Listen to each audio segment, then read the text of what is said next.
Hey guys, today we're going to talk about the Thorfire PF04, and we have his little brother, the PF03, down there for size comparison. This is a flashlight that uses two AA batteries, so it can use two AA's or two nickel metal hydride rechargeables. It has a very simple interface, a 3-mode, just high, medium, low, and the low mode, which is actually a moonlight mode, which is less than 1 lumen, which is awesome, a mid that's 50, and a high that's around 210.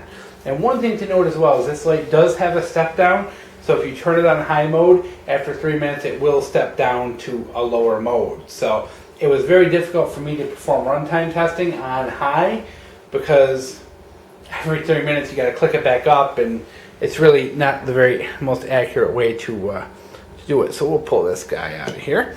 So this thing has what's known as a reverse clicky. So what happens is you turn the light on by clicking. After the light's on, then you can switch modes by half pressing the switch.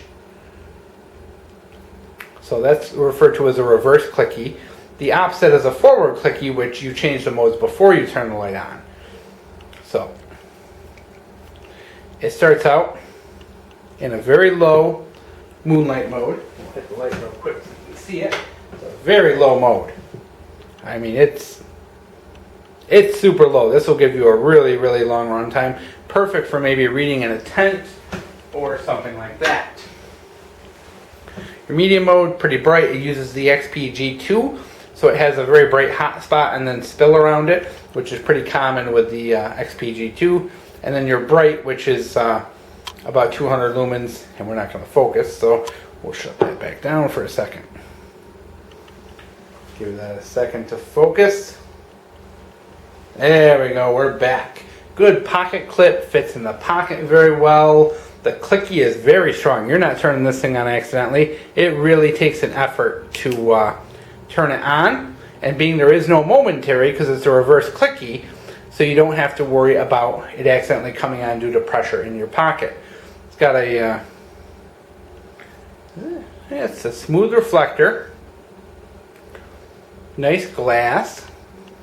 Nice anodizing, smooth finish. It could use maybe a little knurling just because this could definitely be slippery when wet. Pocket clip is nice and strong. Like I said, the tail cap is really good quality. Now for performance, I put this up against Thrunite Ti4. Probably one of the best known and popular pen lights on the market. So what did I come up with? Well, interesting. So the Ti4 I came up with using my ceiling bounce test, low lumen firefly mode, a 16 lumen mode, and a 230. Versus the let me find the PF04. We came up with a 0-40-309. So the PF04 is actually substantially brighter, almost 30% brighter than the Ti4. Interesting. I think part of that might be due to the XPG2 LED. I think it throws the ceiling bounce tests off, but you know, using a lux meter, it is clearly brighter, and I think it also has a better mode spacing. You know, you're talking 0, 16, 230 versus 0-40, 300, and you can see my alkaline numbers were pretty similar. Which, when that happens, guys, whenever I see a flashlight, when the alkaline numbers and the nickel metal hydride numbers match up, that to me says the flashlight has very good regulation, which just means it's drawing a certain amount of current, and that's it. It doesn't care what kind of battery it has. I prefer that in a small flashlight because I want consistency. I don't want a flashlight that runs 1,000 minutes with rechargeables and 10 minutes with alkalines. That to me is worthless because if I forget and I pack an alkaline, you know, you're kind of screwed. So I really like that, which it says to me quality. When a flashlight can do that, it says it's got good regulation, the flashlight's drawing only a certain amount of current, and that current can be handled by both kinds of batteries. So that is very good to know. Not all flashlights are like that, guys. After testing all the flashlights I've tested, one of the things I've found is that some flashlights have really good run times. They'll give you 100, 110 minutes. With rechargeables, you slap on an alkaline, 20 minutes.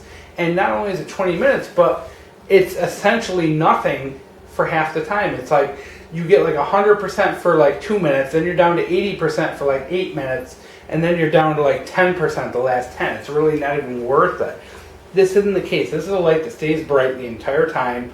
Alkalines are always going to drop slowly, but this one doesn't do it like other lights because it does have that really good regulation to it. So I'm going to post the numbers on budgetlightforum.com.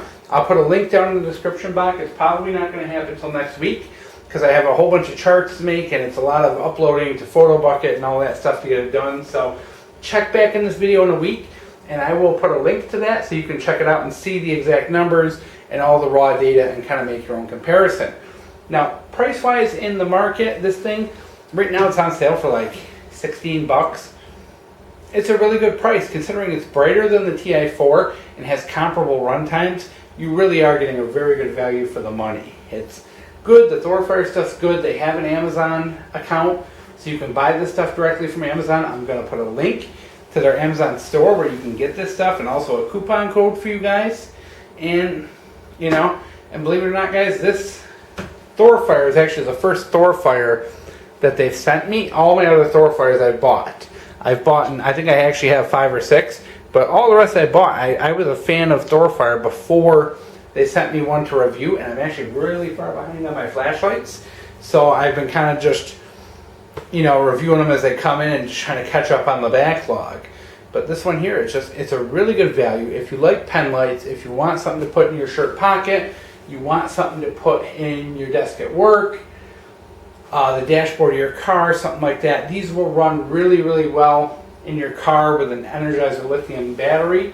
They're really good with the cold weather. You can handle like -40, so it can make a really good car light. You know, a lot of flashlights, you know, they don't do so well in the cold. You slap a couple of Energizer lithium AAAs in this thing, you've got a flashlight that works good in the cold, works good in the heat, gives you 200 lumens, a good low mode, so when you start out, you're not blinding yourself, blinding other drivers, that kind of thing. Just all around a great flashlight at a great price, and really good regulation, really good performance, and very, very competitive with the other big brand names.